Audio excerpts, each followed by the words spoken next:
All right, David. Well, it's 8:30, so I guess we can go ahead and get underway.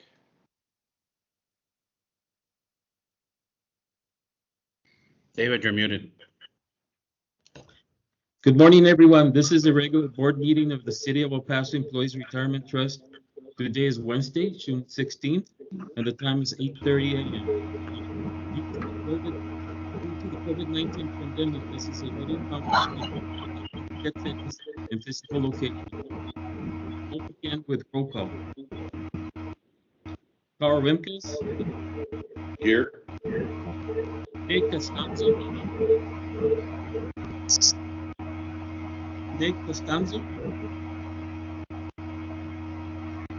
Mario Hernandez. I'm here.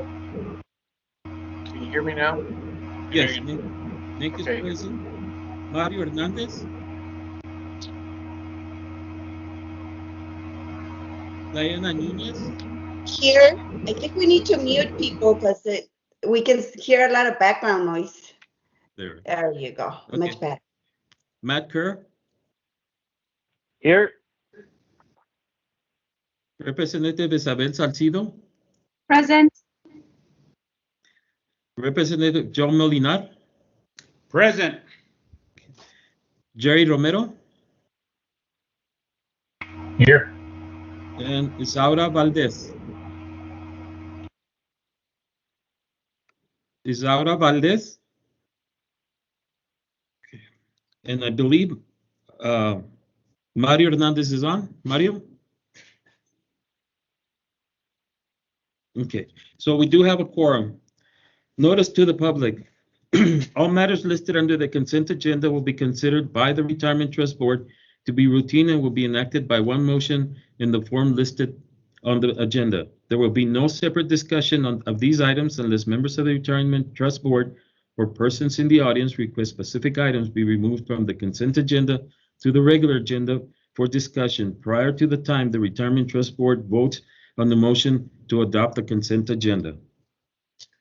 So we do have a floor amendment on the consent agenda for item 5K, Xerox Financial Services invoice. The period should be month ended June 30th instead of May 31st. Do we have a motion to approve consent with the floor amendment? Motion to approve. Seconded by Diana. I'll second. Okay. So motion was made by Diana and seconded by Matt to approve the consent agenda. We will take a poll. Salcido actually made the motion. Oh, sorry, Salcido. So motion made by Salcido and seconded by Matt. Okay. Mr. Constanzo. Yes. Mr. Hernandez. Mrs. Nunez. Aye. Mr. Kerr. Aye. Representative Salcido. Aye. Representative Molinar. Aye. Mr. Romero. He's muted. Okay. Mr. Romero. Aye. And Ms. Valdez. Aye. Motion carried. Brings us down to the regular agenda. Item 7, discussion and action regarding the Treasurer's report for the month ended May 31st, 2021. Chris Meyer will be reporting. Good morning. And Adrian, can you make sure and mute everyone after that? I think some people keep staying on so we can avoid the background noise. Thanks.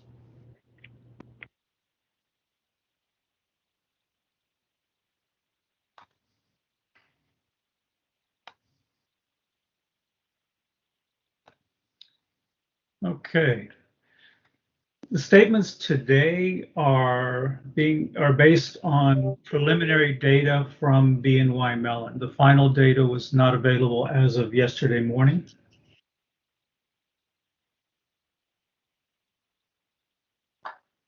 Beginning with the statements of net assets available for benefits, the statement These statements rather represent a measurement of assets, liabilities, and net assets at a specific point in time. We will be looking at the left-hand column, and that column represents the positions at May 31st. Beginning at the top, under assets, the line total cash and investments. At May 31st, it totaled 966 million. This represents an increase of 93 million since the start of the fiscal year. The next portion below, receivables. Receivables are amounts owed by others to the retirement trust. Balance can include pending proceeds on securities sold, contributions due but not yet paid, interest and dividends earned but not yet received by the trust. At May 31st, these totaled approximately 9.5 million. In the lower portion, liabilities, these are amounts owed by the retirement trust to others. The balance in this case, or as of May 31st, consists primarily of accrued expenses. And these are expenses that have been incurred but not yet paid and are generally investment management fees. That total was approximately 600,000. And then at the bottom of the page, net assets available for benefits. The calculation starts with total assets above the approximately 979 million, subtracting total liabilities of 600,000 results in net assets available for benefits of approximately 978 million. On the statements of changes in net assets available for benefits, the left-hand column is for the 9 months ended May 31st. At the top, contributions, 30.2 million. The next portion, investment income. The first 5 lines of investment income are deconstructed further on a statement that we will come to shortly, the investment income analysis statement. But here, these 5 lines, investment income, it consists primarily of the net change in fair value of investments, and that's at 129 million. In the center section, under deductions, benefits paid to retirees, 53.3 million. This is an amount that will appear on the 4th graph, the last graph that we will see today. Below that are refunds of 2.4 million, and this amount will appear on the 3rd graph. We then arrive at net increase for the 9 months of approximately 100 million, added to the beginning balance of approximately 878 million, results in an ending net assets available for benefits of 978 million.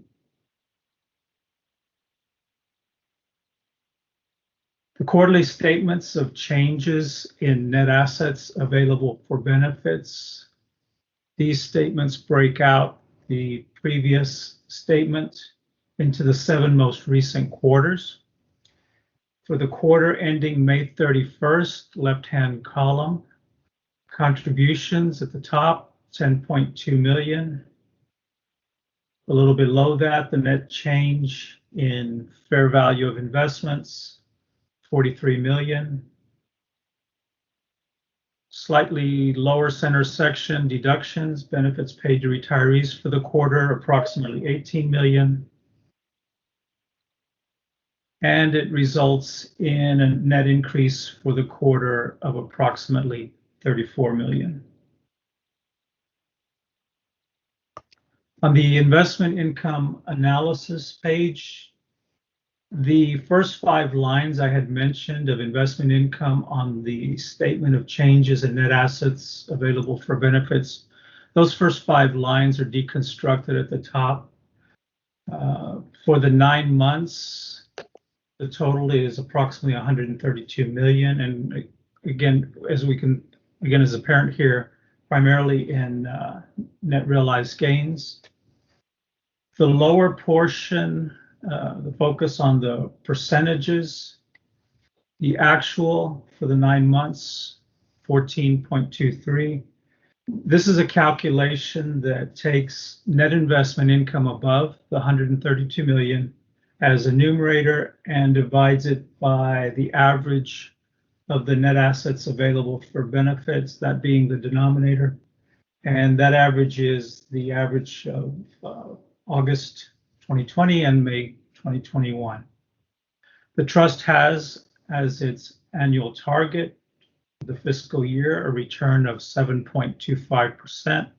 That's shown about 4 lines up from the bottom. This is the goal for the entire fiscal year, all 12 months.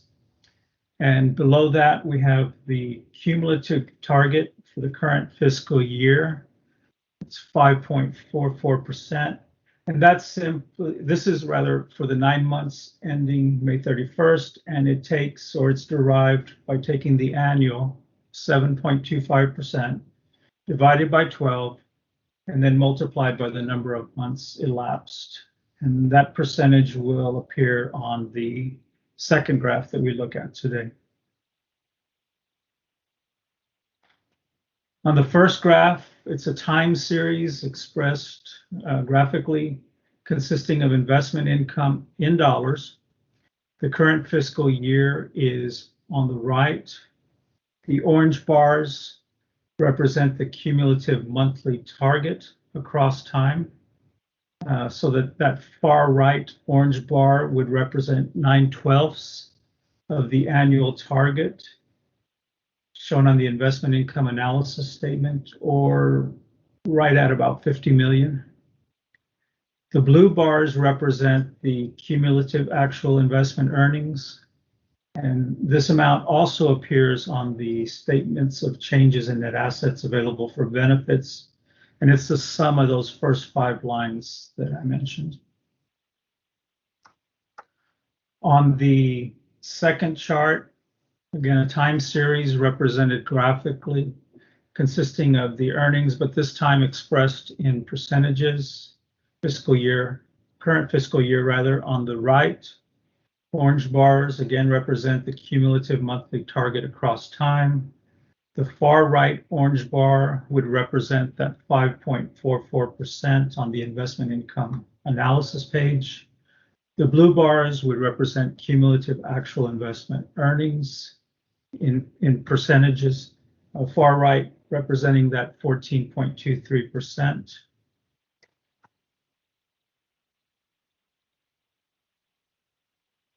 Third graph, refunds and administrative expenses. Fiscal year 2014 on the left, progressing through to fiscal year 2021 on the right, expressed in millions. The amounts for the 3 prior fiscal years, as well as the current fiscal year, appear on the statements of changes in net assets available for benefits. And finally, the fourth chart, the last chart, benefits paid to retirees, also expressed in millions. Fiscal year 2014 on the left through fiscal year 2021 on the right, the 9 months so far, 53.3 million for those 9 months. The amounts are also shown on the statements of net assets available for benefits. For the current fiscal year, annualizing the benefits paid would result in approximately 71.1 million, and that's shown at the bottom. It would represent approximately a 6.7 increase over the prior fiscal year, and the years with the 13th payment are shown at the bottom.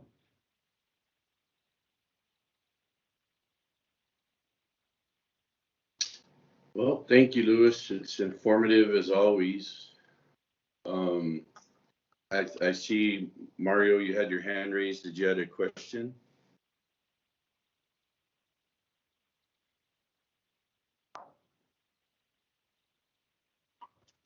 Mario? Going once, going twice. Mario's on the chat, and I think he's just saying that he's having technical problems, but he's online. Oh, okay. All right. Do any other board members have any comments or questions? Mr. Ash, you're happy? Certainly 3/4 of the way through the year, things are looking good. We do see a little decrease from last month's treasurer's report, and I'm sure that our investment consultants will illustrate where that came from, but nothing material. And so it looks like we're doing well throughout the first 3/4 of the year. We hope we can continue. One possibility to keep in mind is that these are based on preliminary numbers, preliminary data from BNY Mellon. It is possible that some portion of it, some amounts may not be reflected in here, but actually took place or occurred prior to May 31st. Okay, well, thank you for that, Louis, and thanks again. I think we're good. We don't have any more comments from the board, so we wish you well, and we'll see you again next month. Thank you. Thanks, Louis.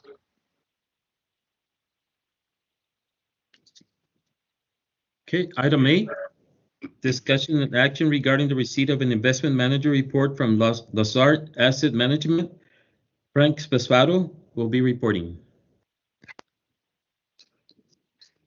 Okay. Good morning, everybody. Morning. Morning. Morning. Morning. Good to see all your faces. Hope things are good in El Paso. Things are good here in New York, and the weather's beautiful. I'm Frank Spesvato. I've met most of you over the years. I'm with Luzar Asset Management, and we manage an international equity portfolio for you, benchmarked against the MSCI All Country World Index. So I'm going to, and Mike Powers with me is portfolio manager, and he's going to be doing most of the heavy lifting today. We're going to stick to your format and keep this short and sweet. So if you have questions, please ask. And we're going to hit what we think are the highlights. And I'll summarize very quickly for you and in the format, and that is there have been no changes to the firm, the team that manages your assets. So we continue to do what we've been doing for you for now a little more than 8 years. As you can imagine, last year, 2020, was one of the strangest, certainly in my career. Fortunately, by sticking to a very disciplined approach, we actually ended up having a very good year from a performance standpoint. But as I've mentioned before, you would not have necessarily guessed that at any given time during the year. We went from world ending to the world, is booming to any number of things. So net, though, we ended up over 11% ahead of the index last year. And our long-term performance continues to beat the benchmark.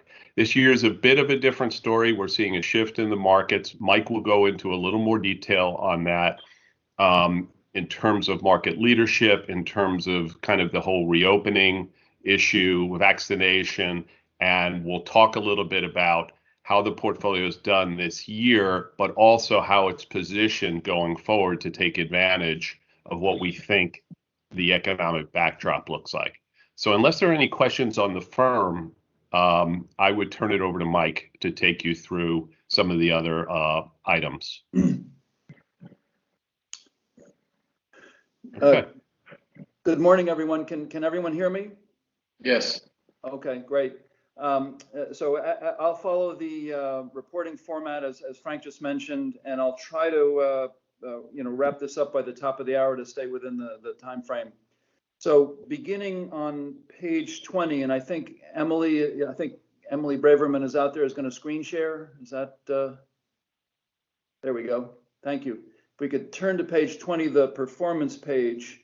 We'll get there in a second, and I'll give some highlights here.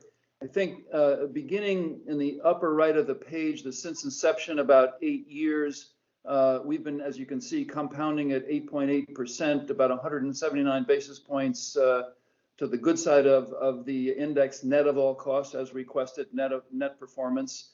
And then the 3-year and the 5-year happily are also ahead. You can see the numbers. Nice that we have double-digit annualized returns in those two timeframes, 3 and 5, each at 11-ish, and each solidly ahead of the index. And then last year, the 1 year or the the last 12 months through the end of March 31st, you can see this is an unusual number. You don't get to say this very often or see this very often in the equity markets, where we were up 56 or 55.44% net of all costs, which was 603 basis points ahead of index.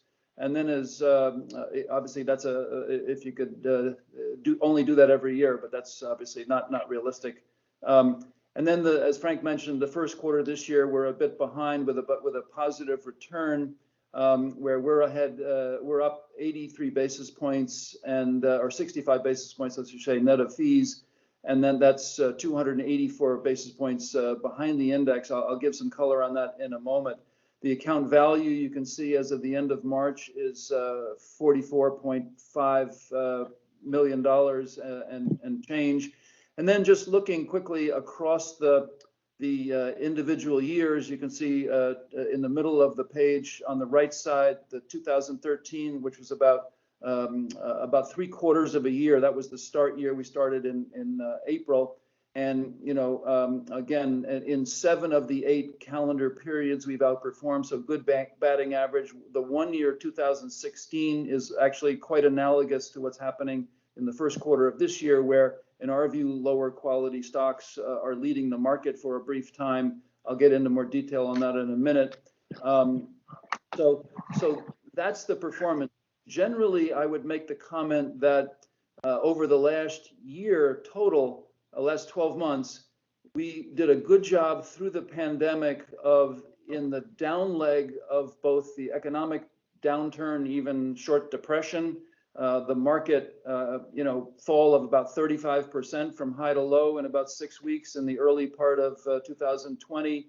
And then the recovery part, which was second, third, fourth quarter, and now even beginning, this year, has been a massive recovery with massive monetary fiscal stimulus, vaccines coming in with probably greater efficacy and greater quantity than anticipated. The U.S. is leading the charge on that. Some other places like the UK and Israel have also been at the forefront. Some relative laggards have been Europe, continental Europe, and then Japan, and then the emerging markets lagging, most of them further still, but catching up probably particularly in continental Europe, catching up very nicely probably in the second half of this year. So in terms of factors that impacted performance, if we could turn back one page, Emily, to page 19, here's where I'm talking about what this is it's a timeline that goes from 2008 all the way up to the end of the first quarter of this year of 2021.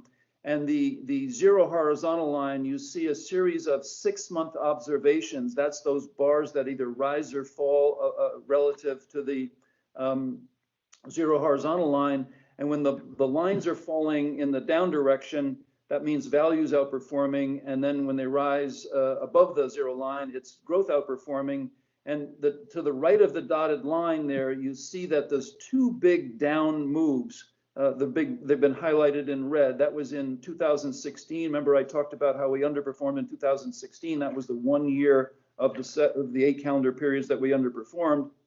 And then again, excuse me, the last 6 months of the first quarter of this year and the fourth quarter of last year, those were big value, extreme outperformance events. And a lot of what happens then, that's a sort of at a turning point in economic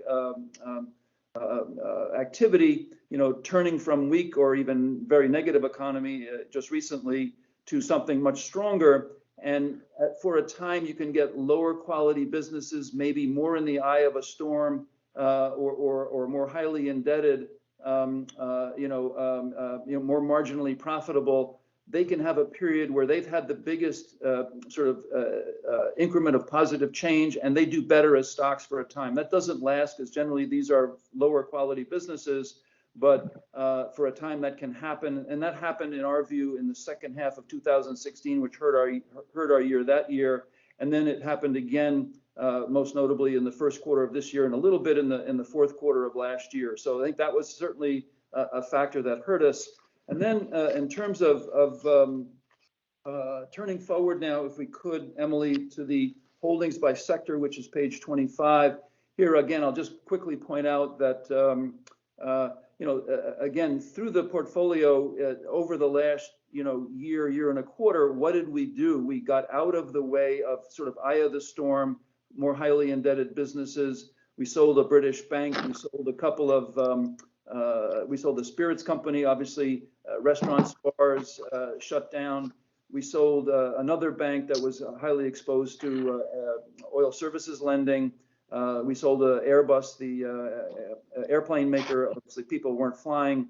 And then when things were looking better, we added to some things that had been negatively affected businesses, but had good balance sheets, a Brazilian retailer, mining company, Sands China, the Macau resort operator. And then I'll just give one stock example which should be familiar to everybody. I was asked about this stock yesterday, and I'll give a little more detail on it today. That's Volkswagen. We bought that last year in 2020 in August. And basically there, our insights were that the so-called Dieselgate scandal that they had back a few years earlier had been fully resolved, fully accounted for. And what that had done is new management had come in from that as a result of that. And that gave both management and labor resolve to really improve the business and go from an emissions scandal to a real commitment to be, they wanted to be one of the leaders or the leader in terms of zero tailpipe emissions, meaning electric vehicles. And so we bought it at a price that was very distressed, about a 5 or 6 times PE for, we think, a world leading, they are the #1 car manufacturer in the world. And then, and we were convinced by speaking to management that they would be at the forefront of electric vehicles, really ultimately challenging Tesla. And that's actually what's really played out this year. The market has sort of caught up to our view. We bought it at that very cheap valuation, and with market perceptions, we thought wrong about how they would lead in that, or would get to be a leading position there. And then this year, the stock is up more than 50%. And so that's been a very good stock in the portfolio. It has both a recovery aspect of, obviously, people weren't leaving their homes last year for a time to buy new cars, but then when they started to do that, obviously Volkswagen as a business began to do better, and then the market began to really believe what we had seen early on, that they were going to be a leader in electric vehicles. And so that's an example of a stock that's both a recovery and a sort of a corporate transformation story. In terms of forward looking, just a minute or two there, in terms of, if we could turn forward to page 28, Emily, thank you. There, just broad outlook. It's a lot about the recovery from the virus. There's massive monetary and fiscal, the biggest it's ever happened by several multiples. Some economists say 4 to 5 times bigger stimulus relative to GDP size on a world basis happening now with the reopening, the vaccine success in many places, and that's spreading to other parts of the world over the course of this year. You've had very strong economic data, very strong corporate earnings growth. Stocks have done very well, as pointed out earlier, in the trailing 12 months. A greater than 50% positive return, and now that'll get to be a little more moderate, as probably by this latter part of this year, you may begin to see some announcements about some of the stimulus will get rolled back. And you'll start to head in the next year or two into a more sort of mid-economic cycle, which generally tends to be good for us, by the way, in terms of that's a time we tend to do well. And then the worry will be, can central banks and federal governments manage the taper down of stimulus and not be too harsh on economic growth, and also bring inflation, which has ticked up some now, sort of into a soft landing? Can all of that be engineered properly or well? That'll be the question starting fairly soon, in coming quarters likely. So, but I think, right now, U.S. doing great as an economy, Europe really coming up the curve as well. Emerging markets may be a little behind, but in terms of vaccinations and reopening, but that will come. And so generally quite a good outlook. Again, probably looking further out than the next couple of quarters. It's going to be about tapering down of all the stimulus. Will inflation be difficult, and can they sort of engineer the glide path toward normalcy in terms of economic activity and keep inflation under control? That'll be the trick that our policymakers are having to deal with. So I'm just up at the top of the hour. Want to respect everybody's time, and so in summary, we've generally had over the 8 years, 7 out of 8 years of outperformance, strong both absolute and relative returns, and look forward to coming back and seeing you in person hopefully soon, and I want to get to a Chihuahuas game as well when I'm out there. Any questions, comments?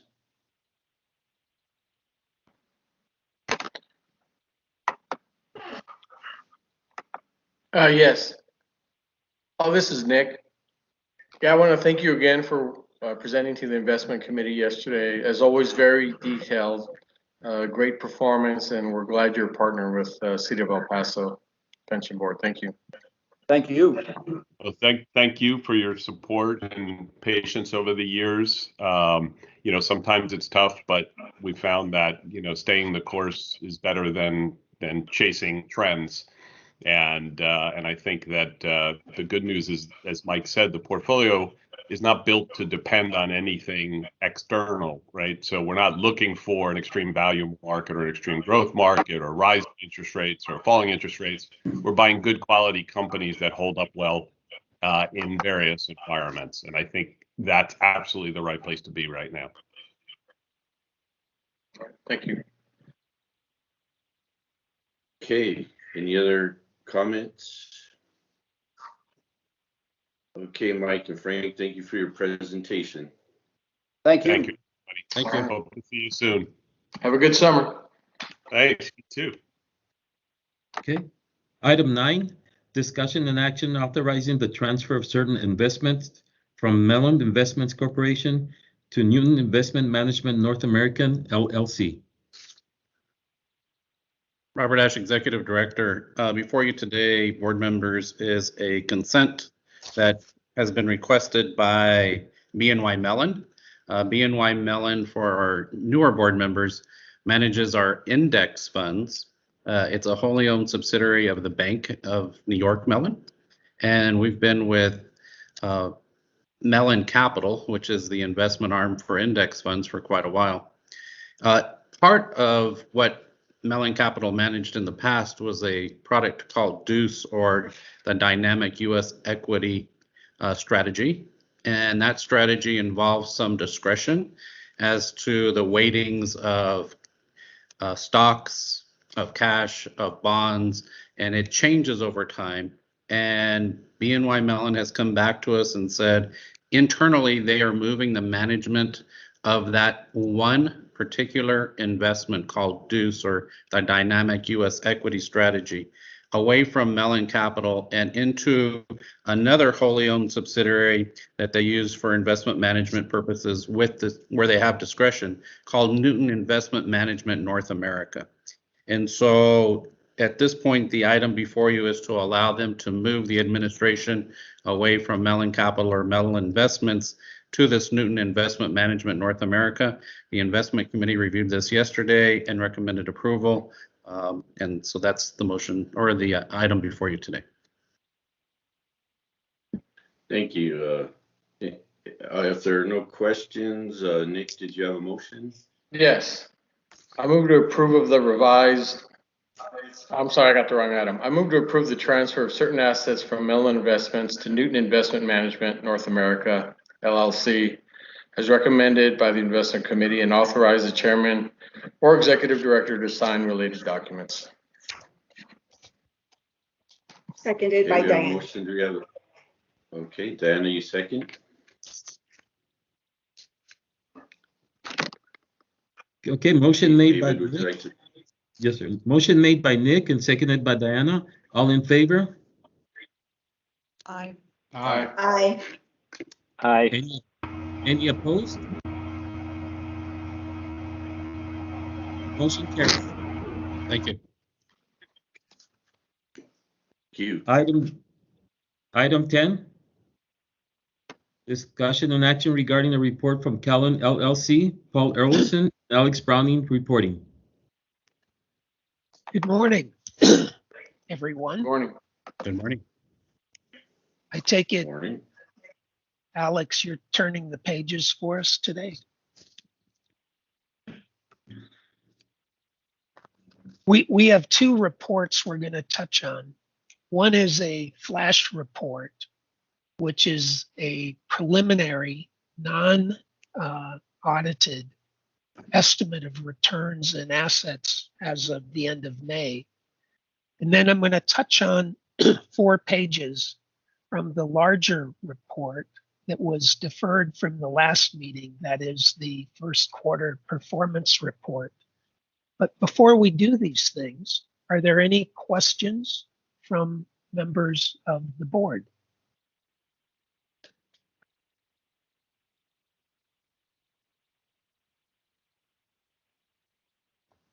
Nope.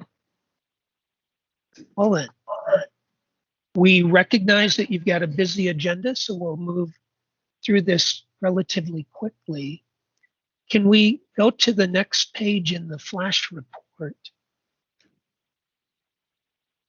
And can you zero in on the table at the bottom of the page? At the top of this page, it indicates that this is as of May 31st.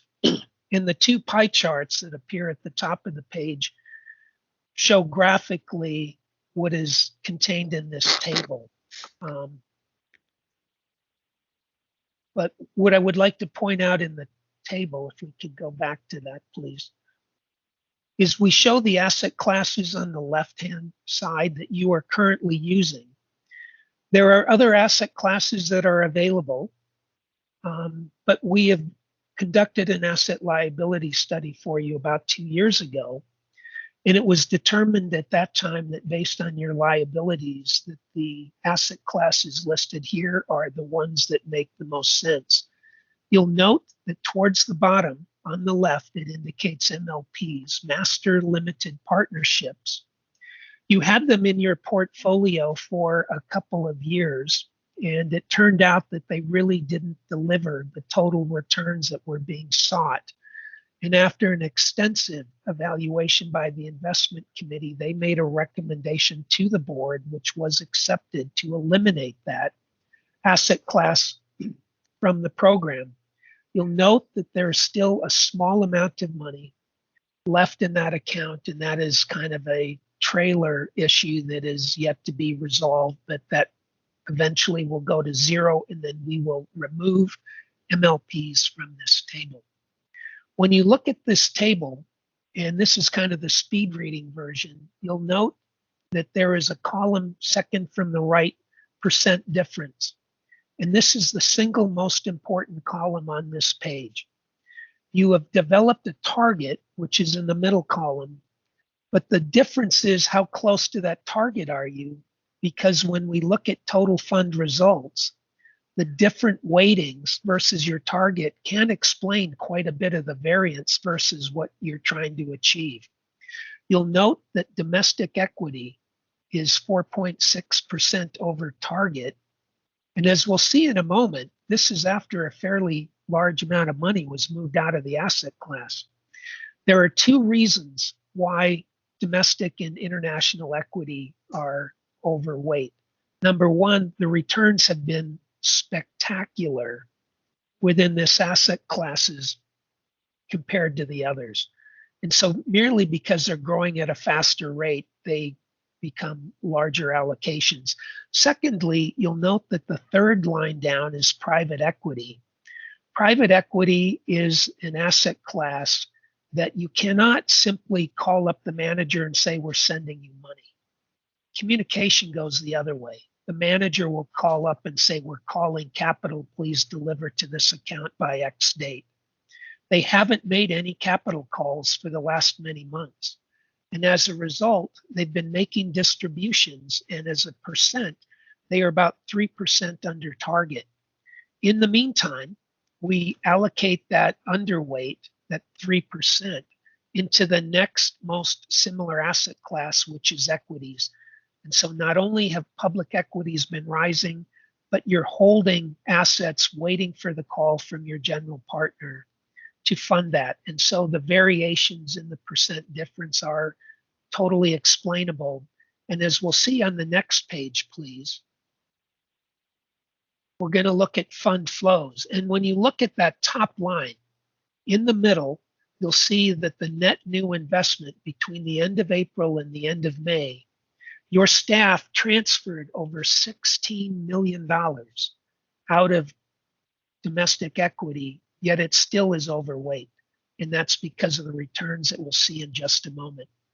When we go to the very bottom of the page, you will see that over that single month of May, $7.4 million was withdrawn from the fund for benefit payments.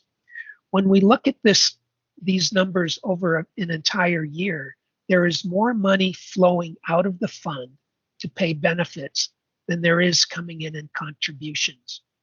And that is normal for a mature pension plan. So it's important that we maintain liquidity and that we use these cash flows to adjust the balances so that the asset classes are at the target weights. And your staff has been doing a really good job at doing that, as reflected on this page. Can we please go now to the last page in the flash report and enlarge that bottom section? Here we're looking at total fund returns. And at the very bottom line, we're showing our total fund returns above or below the target.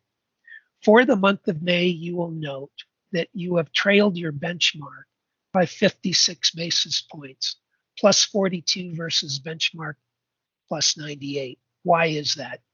Number one, it's because collectively your domestic equity managers underperformed by 1.6% for that month. And that's because there's some transition taking place. You've terminated a couple of managers. There's money flowing in to the new managers that you've hired as replacements. And so that's a frictional cost. But when you look at the second column, that's fiscal year to date, the total fund return since the end of August is 18% versus a target of 15. So a spectacular turn of events. When we look at the trailing 1 year through the end of May, the fund is up almost 27%. That's 3 times, 4 times almost what your actuarial return assumption is. So this is going to be a very positive period in terms of investments contributing more than the actuary had expected for this period. So my guess is when you get your next valuation, your funded status is probably going to be improving because of the results. If you look at the last column, that's 5 years, and the fund has performed at over 10% a year, which is about 3% above your actuarial rate. And that's why I believe that, without seeing the actuarial report yet, that because of these results, you should have an improved funded status over your last valuation. Collectively, the only sore spot that remains in your program is real estate, rather, and that is the sole source of the underperformance for the trailing year and the last 3-year periods. Very close to target when you consider being up over 11% and trailing by 33 basis points. It's all explained by real estate. You'll note it's highlighted that in the second to the last column, we're looking at the last 3 years. The underperformance from real estate is 3% a year. And when you consider that's 10% of the assets, that's the 33 basis points of lag from real estate. And we are working with the investment committee to see what can be done to improve those outcomes. Because as you will note, the underperformance is persistent and it's due primarily to UBS. That's the end of the May flash. Are there any questions? If not, I would like to turn to the quarterly report, and there are only 4 pages I'd like to touch on there.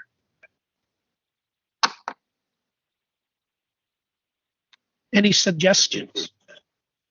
I think we're good, Paul. Thank you. Okay. Alex, if you would bring up the quarterly, and could you turn to page 19 in the, I'm sorry, not the market review, tell you what, can you release the screen and I'll bring it up?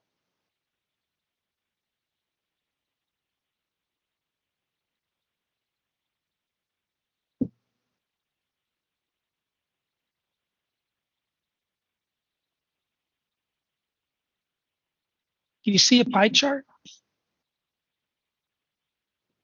No, not yet. Let's see. Mr. Erland, so we see your screen, I think, but not maybe do you have a dual screen or something? No, I've just got one screen. Do you want me to retry?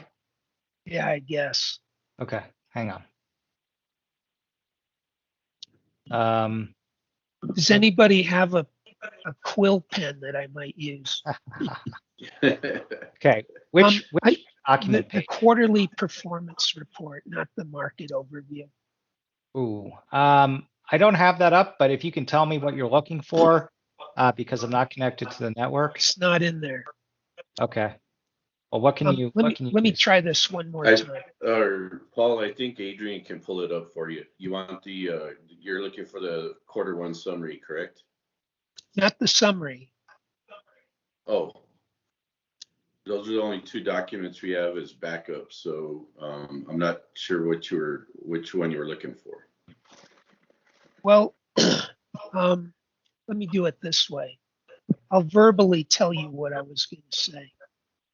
Number 1, the long-term results show very tight control of your asset allocation. That's the single most important you as a board of trustees can do. I know we quibble about is the manager ahead or below the benchmark. That's about 10% of your return variation through time, is what does the manager do versus benchmark. Is your asset allocation under control? Single most important thing. There have been some manager changes. You restructured your fixed income asset class to improve those results, and near term is showing that that's working. You've restructured your domestic equity portfolio, and that has shown some positive results. So the attribution that we had just gone over in the May report, what we're showing is that the only source of underperformance comes from your real estate portfolio based on the current structure of the fund. And that's an area that the investment committee is getting ready to take a look at.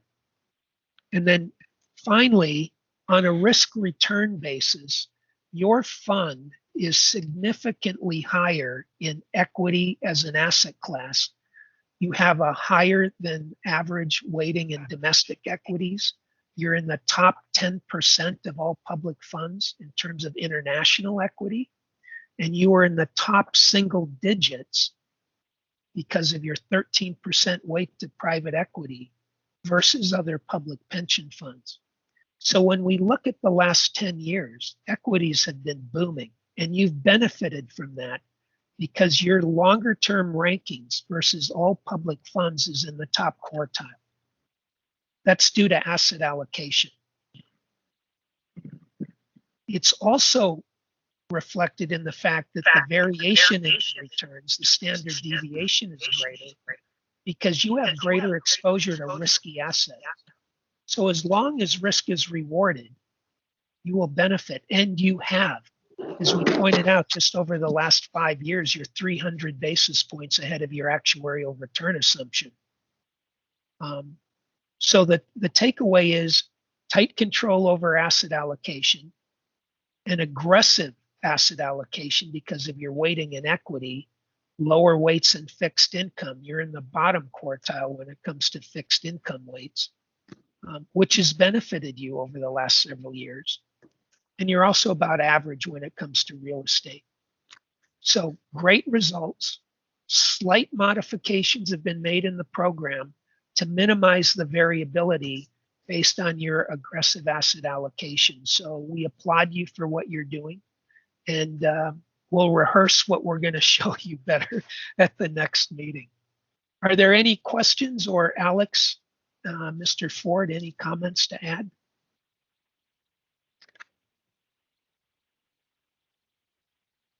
Were you gonna go over the first quarter summary or not? I think Well, was my we question. can if you would like. We understood you wanted us to be brief, but if you would like us to go over that, we certainly will. So just for the board, I saw Mario had asked a question about the flash report, but the normally on the quarterly report we get a very I don't know how many pages it is exactly. You know, it seems like it's over 100 pages normally in the full quarter report. But this is a little bit of a condensed summary. So it's there with all the pertinent graphs and highlights of what our performance is over the quarter.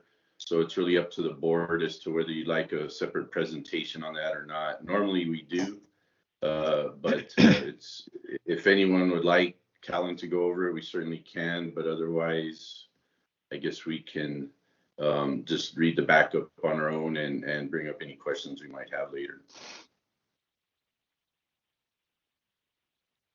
Okay. Well, thank you for that, Paul and Alex. I guess we're good. Just keep up the good work. And we'll take care of that real estate. I know that's been a thorn in our side for quite a while now. Mr. Chairman, might I add just one last thing? And this is, Callan is big on education. We have an annual client conference that was deferred this year. It's going to be held in Salt Lake City on July 19 through 21. It's going to be a hybrid. That is, people can attend in person at Salt Lake City, or you can attend virtually as we are doing right now. There is information on it in the summary report that is on screen now.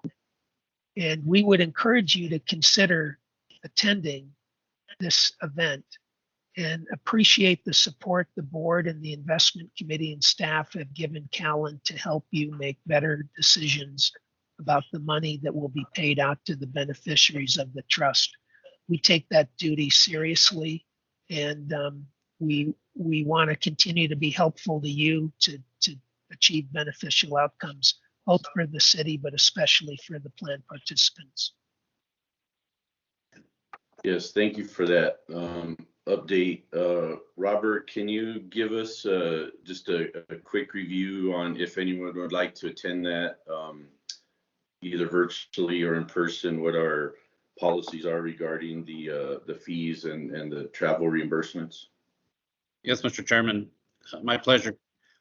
We moved next month's meeting a week later in order to accommodate those who may want to attend the Callan conference to be able to do so. And you have a travel policy as a board which allows a certain amount of continuing education expenses for each trustee. And I believe that amount was $3,000. It's on a reimbursement basis. Mr. David Garcia in our office can coordinate and help you should you decide to attend in person. I believe you have to register whether you're going to attend in person or virtually. I plan on attending virtually. I don't believe there's a cost for the conference, this particular conference. However, you may have airfare and hotel and other necessary expenses to attend if you were to do so in person. This is one conference that I know our former board chairman raved about. Thought it was very worthwhile. I have never personally attended a Callan conference, And Callan conferences aren't the only conferences that you're able to attend and being reimbursed for receiving educational information pursuant to your duties as a trustee on the board. And so there are TechSpurs conferences, NCPR conferences, and other pension-related conferences to which our training expense allocation applies. So Mr. Garcia in our office will be glad to help you coordinate to make sure that you're reimbursed. We do it on a reimbursement basis, where in essence you make your own reservations pursuant to our travel policy, and then we reimburse you after the travel.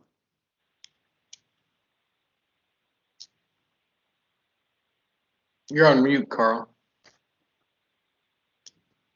Sorry, Nick.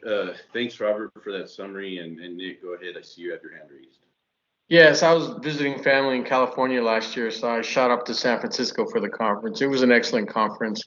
A lot of forward-looking views and inputs regarding technology, AI, venture capitalists from Silicon Valley were there. It was one of the better conferences I've attended over the last, 10, 15 years in different industries, but highly recommend it. If you could do the online, it's worth it. I will tell you, also met a lot of other pension funds that Callan supports and is their advisor, and a lot of insight there from them and what they're doing. So highly recommend it. I hope somebody goes. You'll really enjoy it. Although don't expect to talk to Paul. He's in high demand. The entire time I was there was 10 to 15 people in line waiting to talk to Paul. I was stunned at how much of demand he was in, but he's been there a long time. So anyway, that's my 2 cents. I hope somebody watches it online at least, and if you can go in person, that's great too. Thank you.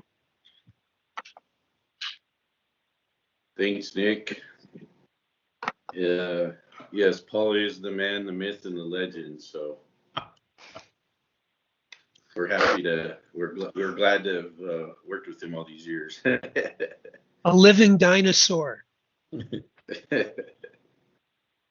Okay. Well, I think that's all. I don't see any other hands raised. So thank you, Paul and Alex, and we'll see you again next month. Thank you. Thank you very much.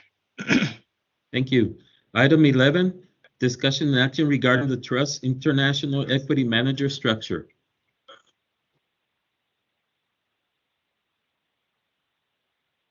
Okay, Robert, do you want to introduce that one? I believe Nat has a motion. Is he on the line? Yeah, I'm here. We're on item 11. I think you were going to make a motion to delete. Yes. Okay, So the investment committee discussed this yesterday and decided that it wouldn't be best to take this action now. And so I'm just gonna move to delete this item from the agenda. Okay, I'll so we have a second. motion to delete item. Okay, so we have a motion to delete item number 11 from Matt and seconded by Nick. Okay, all in favor? Aye. Aye. Any opposed? Motion carries. So item 12, discussion and action calling a special board meeting regarding the trust's strategic plan. Robert? Robert Ash, Pension Administrator, Executive Director. The board came up with a strategic plan last year. You should have received a booklet that looks like this, which is our strategic plan. It's on our webpage as well. The executive committee has been meeting and discussed that there are items in the executive or in the strategic plan that have either been accomplished already and some new items that probably should be added. And rather than take board meeting time to go over the entire strategic plan for our new board members, the executive committee came up with the idea of a special board meeting to discuss this later in the year and try to set the date, hopefully today, or at least get your feedback regarding the need for a special board meeting. Mr. Rimkus, I don't know if you have any comments. Yes, and I think our last meeting with the consultant on this was maybe December 2019, maybe. Seems like a long time ago.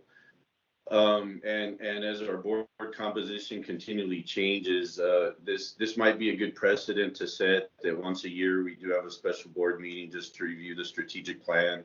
We don't want it to fossilize. We want to make sure that we recognize what's been accomplished, continue to challenge ourselves with growth, and as new members come on board, have that conversation with maybe some priorities that weren't addressed previously, or to help engage them on what the challenges are going forward. So that was the committee's recommendation, is that we do have a special board meeting once a year for this. So I think the item at hand right now is a potential date, if everyone is good with that. And first off, did we have anyone that wanted to comment or had some other ideas on that?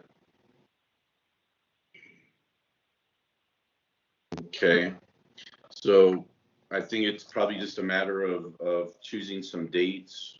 Robert, did you have any on hand or potential dates? I don't. I think the time frame that would work best probably is around the September period. That's the beginning of our fiscal year, and that might be a good time to regroup and go over the goals and make whatever changes are necessary. We meet on the 15th of September, so I don't know, maybe a week before or a week after that date might be best. Yeah, I would Okay, prefer the end of September or October. The end of Okay. September or October is good for me. I know their council has issues on Monday and Tuesdays related to council. So Wednesday or Thursday it may be good days of the week. So perhaps we're looking September 20th or 30th, maybe. Yeah, I'm in a training the last week, so if we want, we can push it to October. I don't think that's a problem. October 21st, does that give everyone enough time? Does anyone have any commitments yet, Isaura? I think yeah. Good morning, everybody. I actually think that we should push it into September. Can you hear me? I'm having a lot of. Yes. We can. I think it's better if we do it earlier in the year so that the goals can be developed and then we can actually action them throughout the year instead of pushing them into October. Any votes for September 23rd or 22nd? 22nd, 23rd?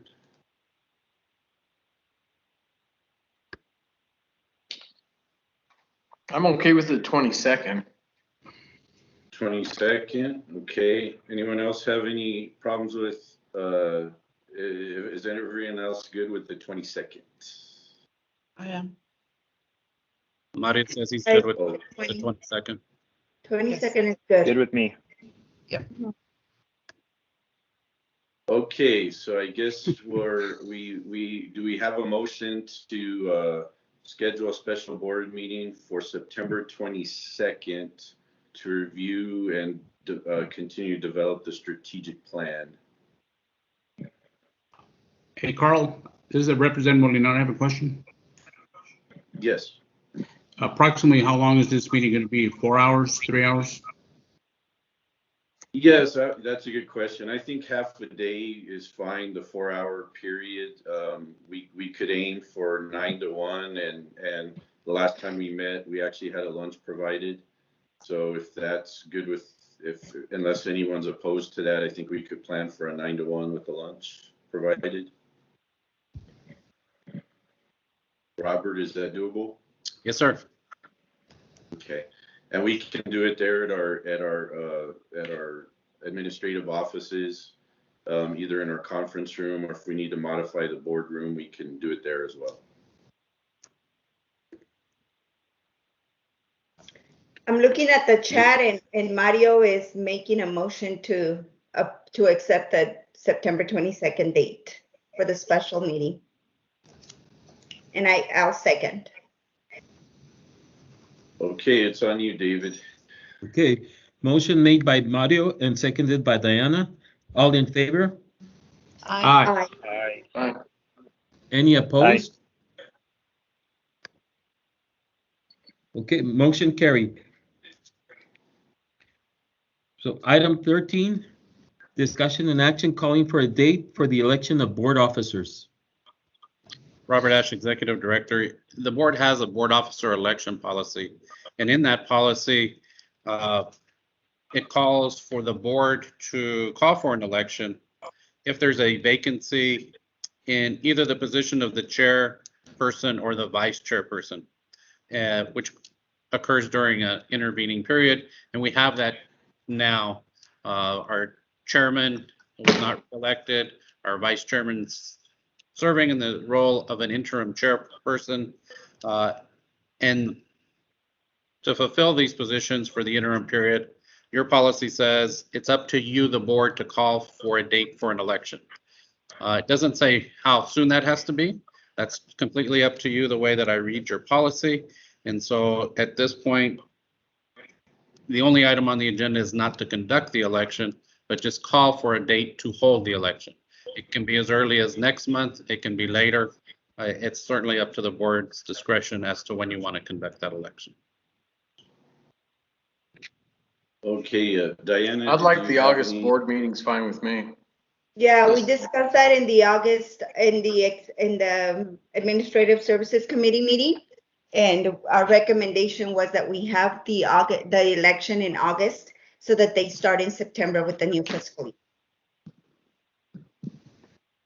If that's I'll make a okay. motion, we have it at the August meeting. Second, Representative Molina. Mario appears to chat that he would like to have the elections next month.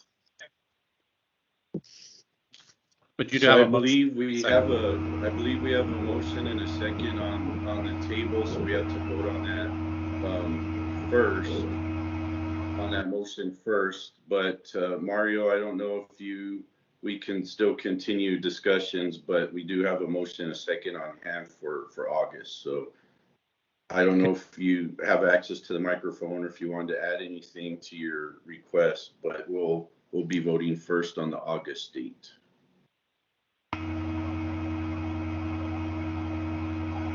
Okay, so we have a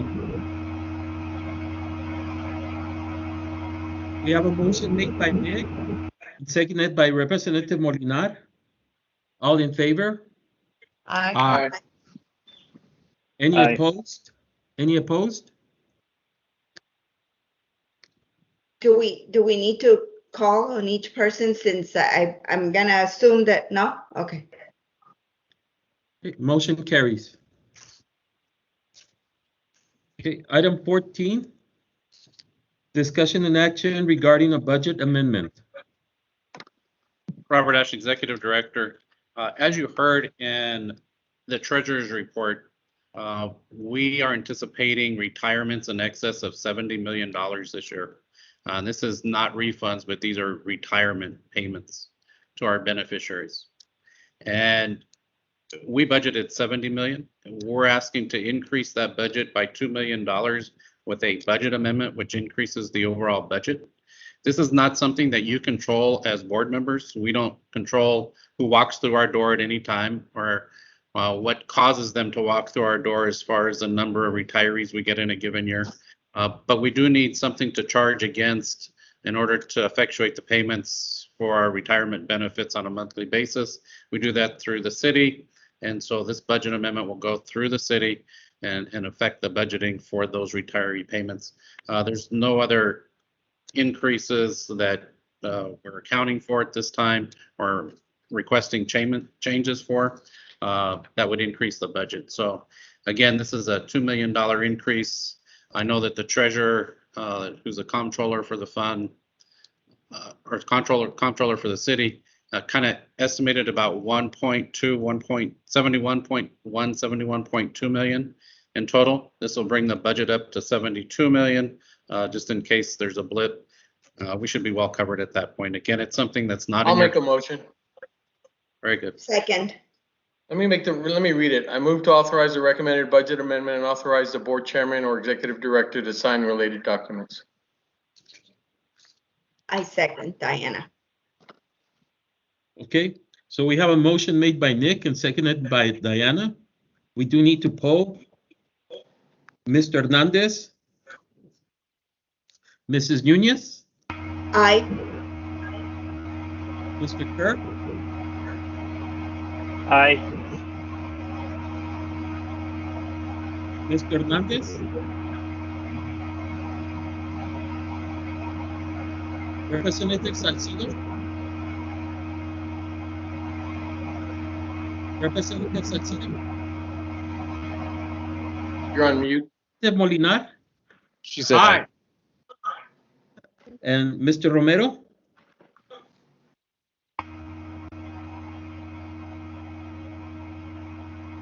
Mr. Romero? Aye. Okay. Mr. Hernandez Miss- voted aye as well. Okay, Mr. Hernandez voted aye. Mrs. Valdez Aye. and Mr. Costanzo? Aye. Okay, motion carries. Thank you. Item 15, discussion and action regarding the report from the executive director, including a synopsis of the committee meetings. Robert Dash, Executive Director. The Executive Committee met on June 9th. They reviewed items to be placed on the June board meeting. The committee also reviewed progress being made on staff work assignments and also discussed the ending of the legislative session and the proposed legislation that occurred during that session. The Investment Committee met yesterday, received the flash report for May 2021 from Callan. Committee also received the annual investment portfolio report from Luzar and the semi-annual investment portfolio performance report from AQR. No material exceptions were noted in their reports. Committee also discussed the transfer of certain investments from Melland Investments to Newton Investment Management North America, and the committee recommended approval of that.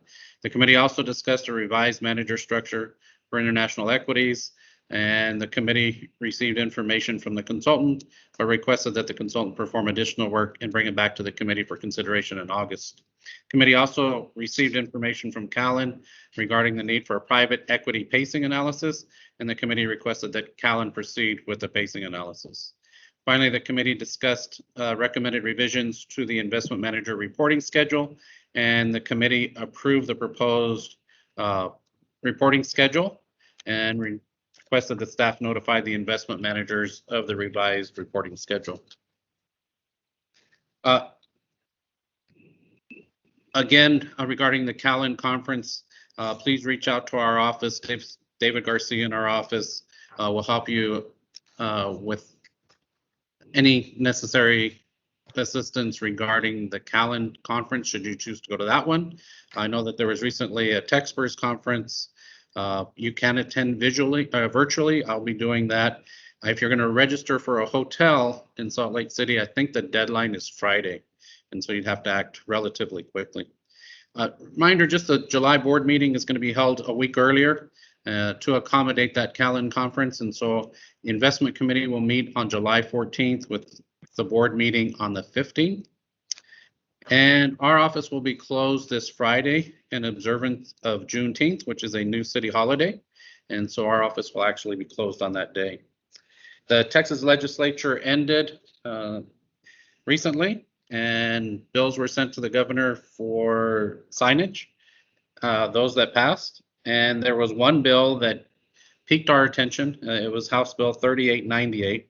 It established a revised parameter for our funding policy, for the investment practices review, and the restoration plans that are mandated if you don't meet certain funding requirements. And so all of those three things were wrapped up together.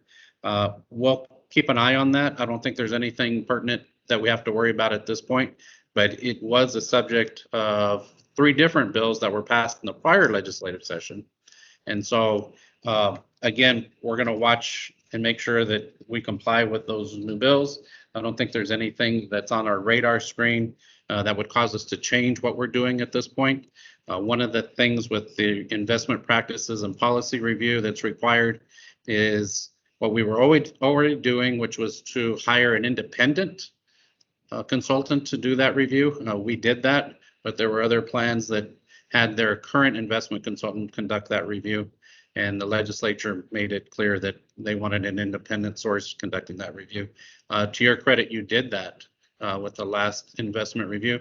That review is only required every 3 years. The other significant parts of the funding policy and the restoration plan requirements is the funding requirement for an unfunded actuarial accrued liability went from a funding period of 40 years to 30 years.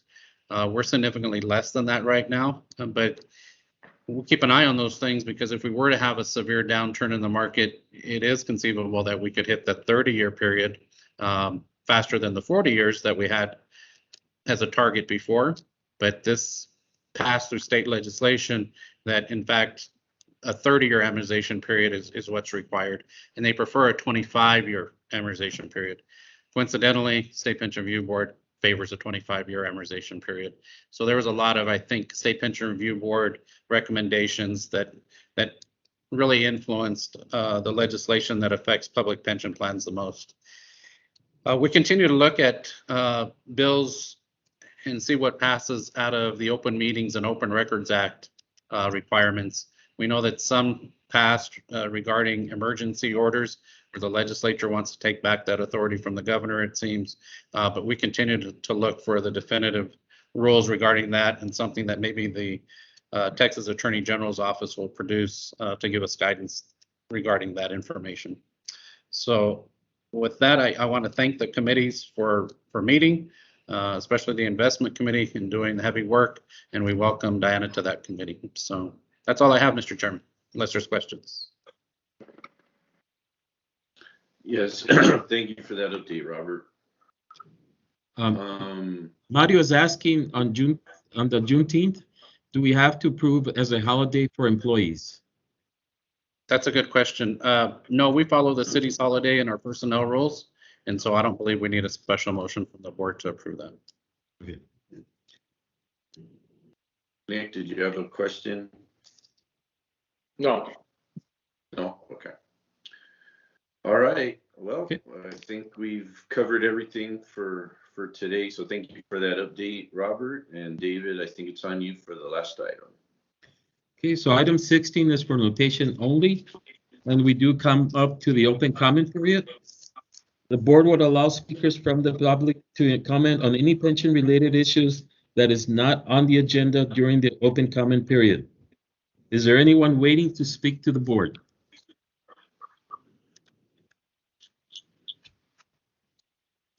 It doesn't seem like there's anybody waiting, so it brings us to item 18, which is adjournment. Do we have a motion to adjourn? Motion to adjourn, Representative Molina. Seconded by Diane. Seconded by who? Diane. Okay, we have a motion by Representative Molina, seconded by Diana, to adjourn the City of Paso Robles Retirement Trust meeting. All in favor? Aye. Aye. Any Aye. opposed? Motion carries at 9:48 a.m. The meeting is adjourned. Thank you, everyone. Bye, everyone. Good Bye, seeing you. everyone. Have a good weekend. See you Have next a month. blessed day. Thank you.